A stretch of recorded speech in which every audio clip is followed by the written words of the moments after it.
이 배달의 민족 같은 배달 플랫폼이 식자재 유통시장에 잇따라 진출하면서 중소상인들의 불만이 커지고 있습니다. 중소유통업체들은 배달 플랫폼의 식자재 유통시장 잠식을 막기 위해 규제를 요청하고 나섰는데요. 이 플랫폼 업체들은 사업 규모가 미미해 규제할 단계가 아니라고 항변합니다. 임규은 기자입니다. 배달의 민족이 2017년 시작한 식자재 유통 플랫폼 배민상회입니다. 일반 소비자가 아닌 매장을 운영하는 점주들을 대상으로 하는 B2B 서비스입니다.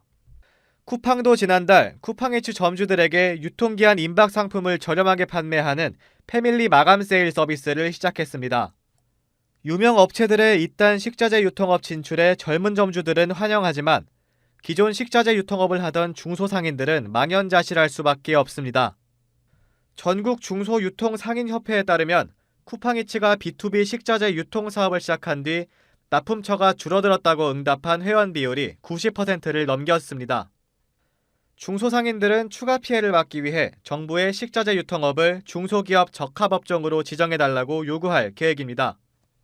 중소유통 하시던 식자재 납품업을 생계로 유지하시는 분들의 피해가 발생이 되고 있어서 중소기업 적합업종으로 신청을 하게 된 거죠.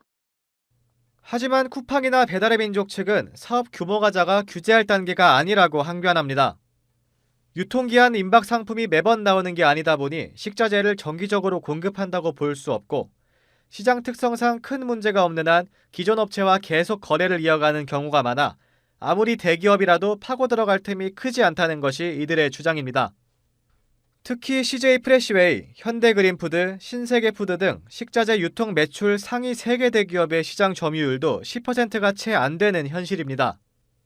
쭉 해왔으면 저희가 어지간하게 예를 들어서 수입 가격을 후려친다거나 정말 품질이 안 좋은 걸 계속 갖다 준다거나 이런 경우가 아니면 어지간하면 잘 안 바꾸시는 편이 많고.